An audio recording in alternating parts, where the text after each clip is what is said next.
Hey, what's up, everybody? How are you doing? That's good. Welcome to Delusional Losers. Today we're going to talk about a movie that came out.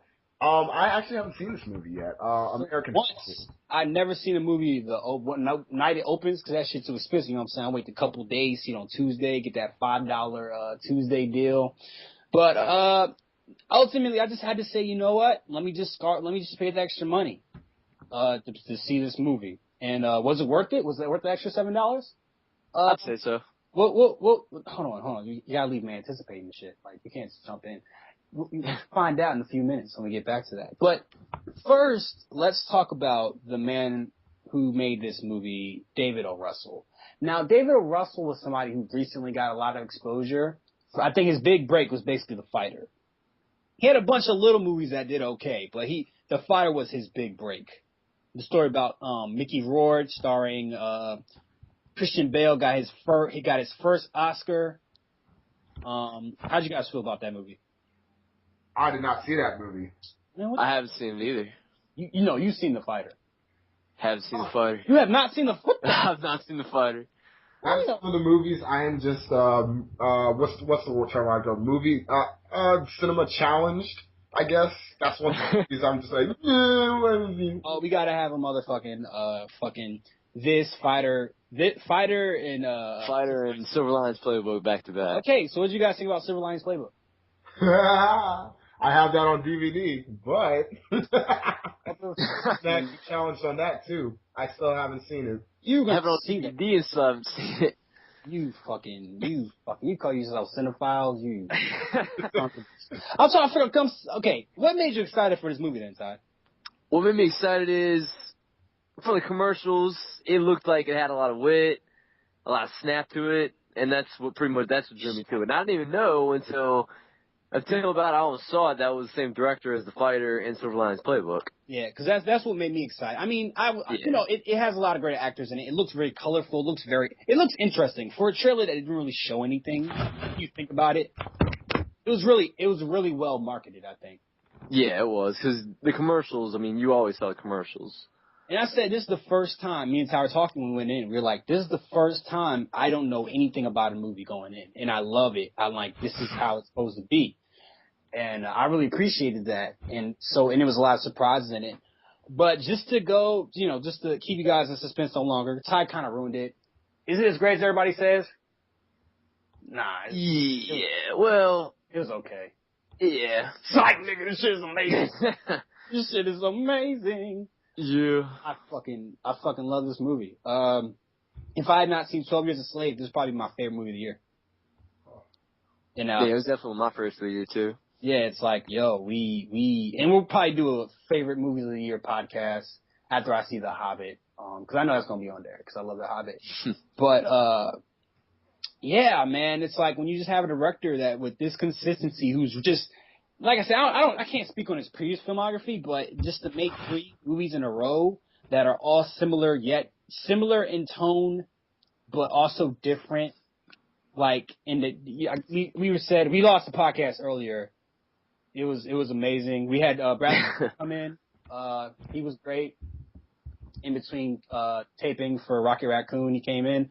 But we said that this could really be a trilogy, like these 3 movies: Silver Linings Playbook, The Fighter, and American Hustle.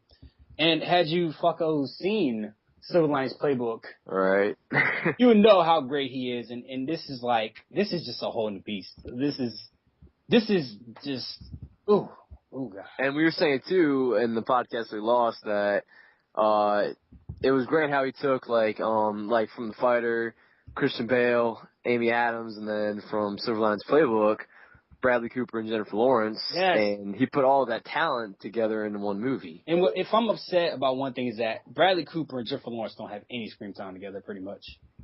Yeah. And I was like, when I see the movie, I'm like, okay, I get it. It's one of those things I was like, oh, you could make it so badass by having them in the same movie. I mean, in the same scene, have them interact a little bit. But I'm like, when you see the movie, it's fine. Because they had a lot of chemistry in Silver Linings Playbook. They were great. And really, I think the strength of this movie is the dialogue. It's just everything works together, I think. I mean, yeah, it all goes together.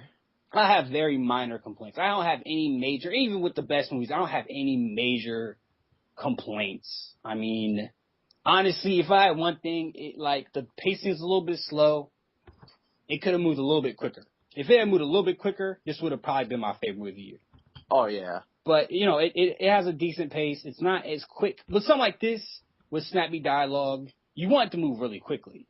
You want to have a frantic energy, but you wanted to have. He didn't want that tone. I think that would have helped. But I couldn't make a movie this good, so let me not judge it. I'm gonna step back. Yeah, and we both compared it to a movie, Pain and Gain. Yeah. And it's overall the Pain and Gain. If you haven't seen it, it's a great. We both love that movie, right? Yeah, you should definitely go see it if you haven't seen it yet. By the way. Yeah, and it's basically it's about these three characters, and it's basically that in a movie or a TV show when shit has hit the fan. That's this movie, but it's 2.5 hours long and it's badass. This is the last 10 minutes. This is the last 10 minutes of third act before the resolution, and this is the whole movie. Oh yeah. Well, because I think you compare both characters in the films, they're after, the ultimate, they're trying to survive. It's all about risking it. Going big. Of Mice and Men would be a good literary comparison. They're basically it's they're all hustlers. And that's a big thing, and not the Jay-Z hustler, but I mean I guess kind of. But it's I'm gonna get what I need to get and I'm gonna survive. And that's basically what the movie's about. And man, I need to go clean myself off. I mean, and a big theme too of the film is it's mainly a big part of it is conning. It's about the art of conning. Yeah, deception. Yeah.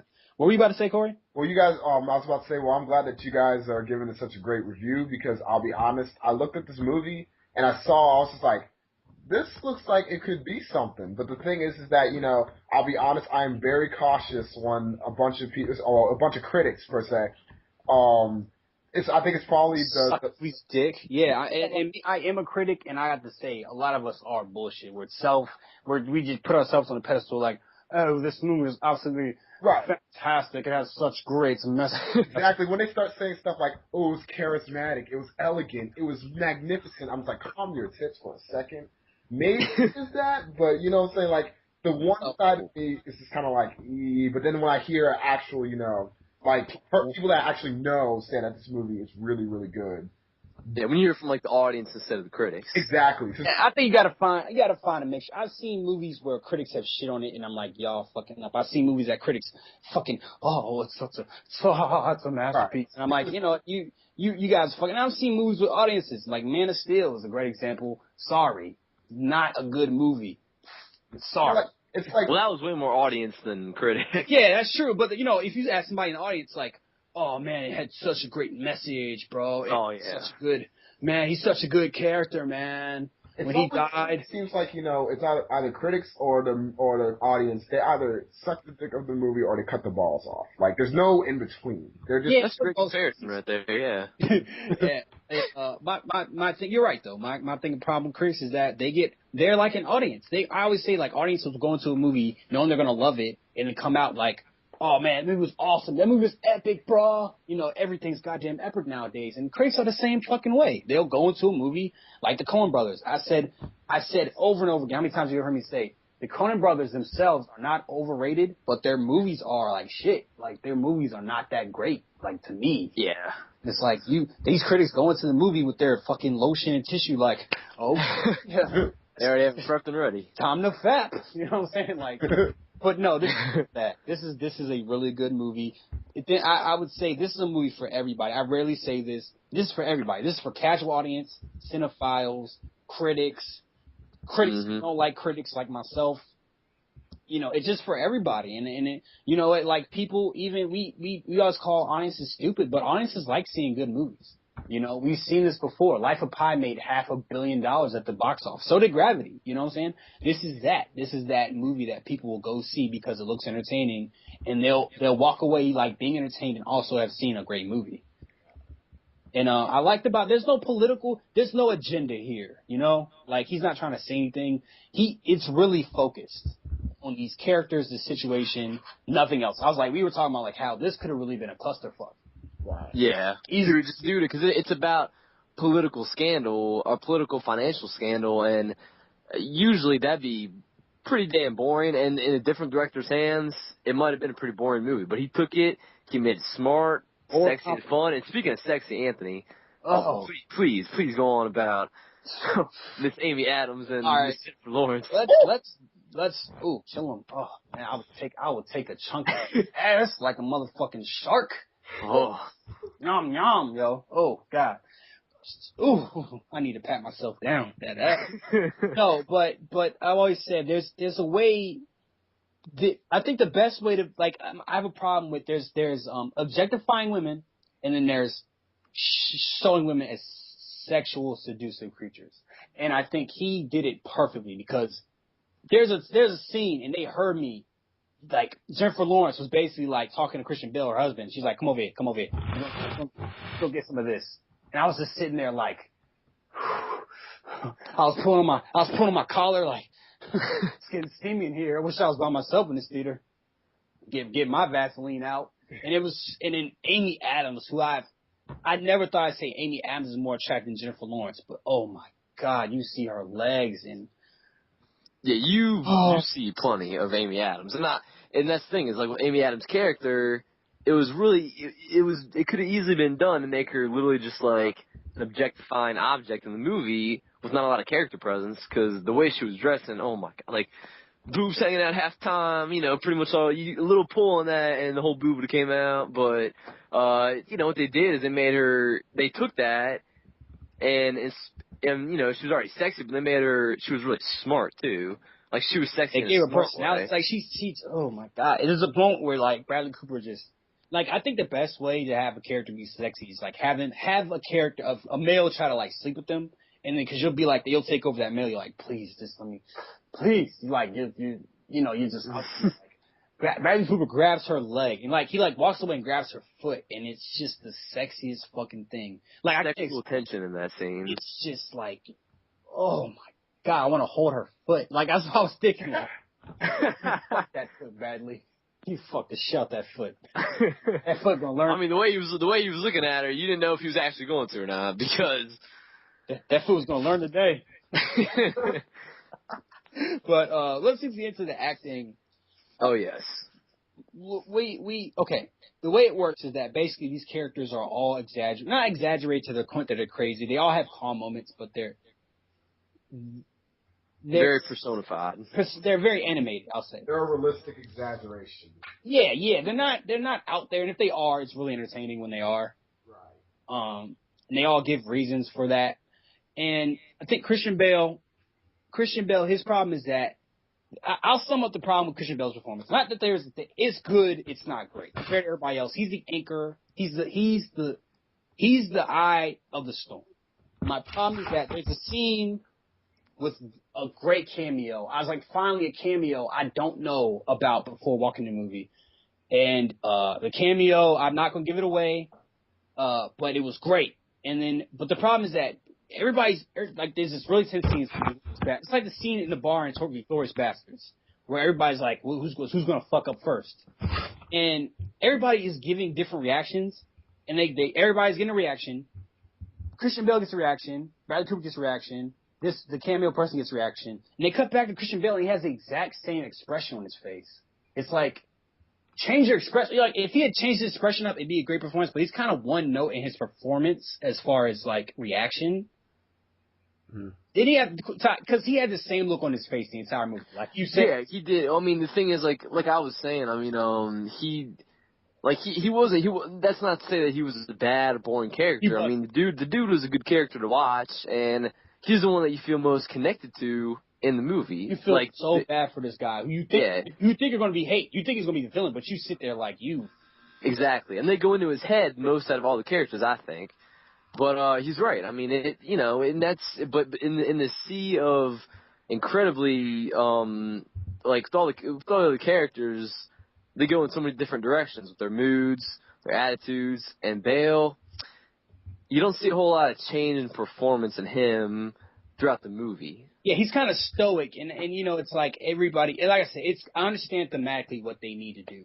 Yeah. At the same time, it's like you could change his expression. It's just a staring Yeah. contest at a point. Like, but it's just that's the character they're trying to establish, and also too that comb over. Oh my God, we gotta talk about the comb over. No. Let him see. It's the funniest. Oh, okay. Well, they'll see about that. Yeah, but the funniest shit.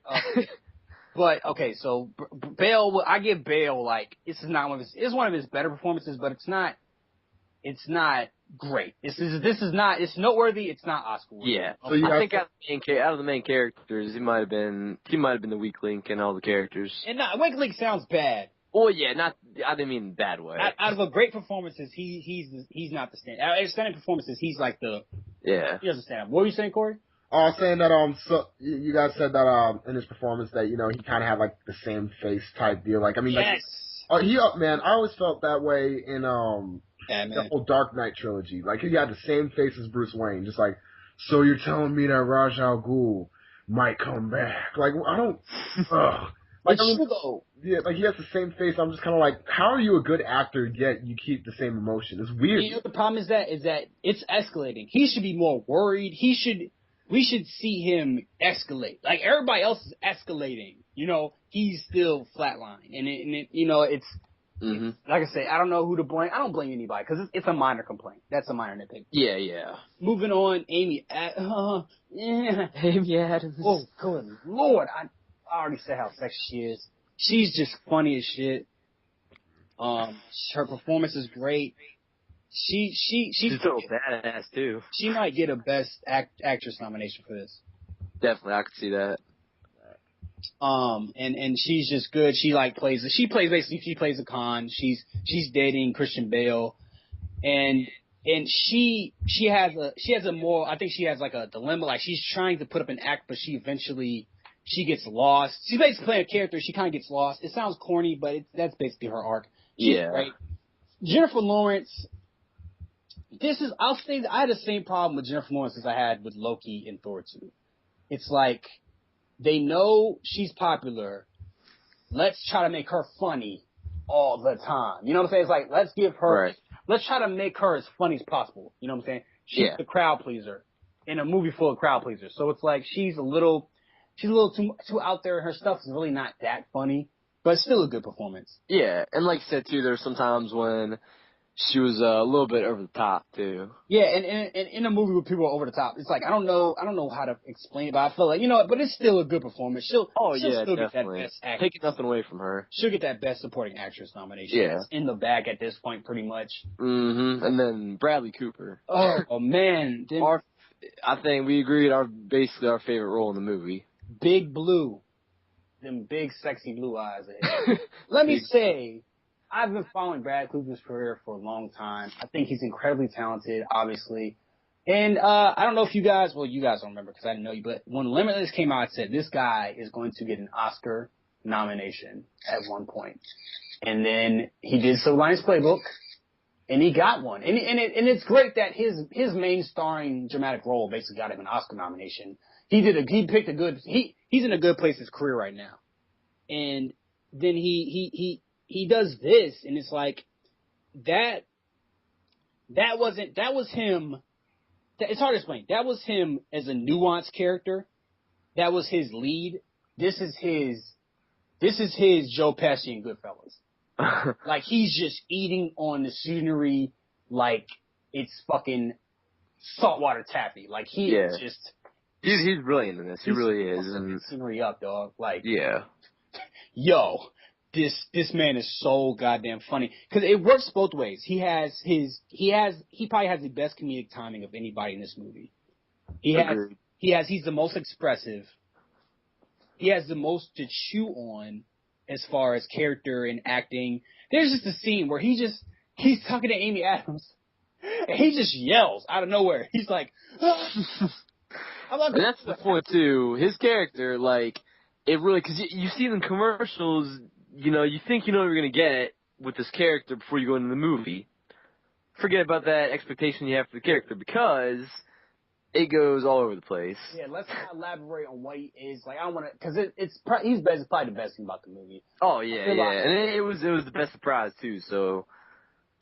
Oh man, and this is like I said, this is his Goodfellas. He might, if I hadn't, like I said, the only thing that's stopping all these actors from getting Oscars is 12 Years a Slave, but they did great. This is a triumphant. This is a great movie.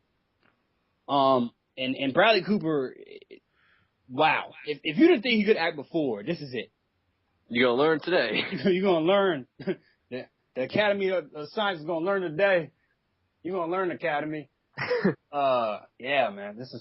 He was great. It was beautifully shot. It was overall, it was a beautiful film. Mm-hmm, I would get it on Blu-ray and there's no special effects, but just the way it's shot is just gorgeous. Like, I compared it to Goodfellas, and it for good reason, because that's like similar time period, and you can tell, it looks good.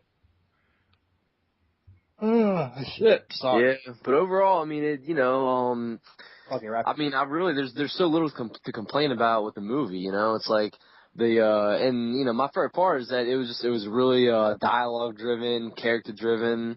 I wouldn't say character piece or performance. Yeah. Another complaint we had is like nobody really has a character arc. They end up in different places and then they start, but nobody really changes. They progressively change. They kind of do have arcs because they get crazier. I don't know. It's hard to explain. You'll see when you see the movie. Yeah, but all in all, definitely go see it.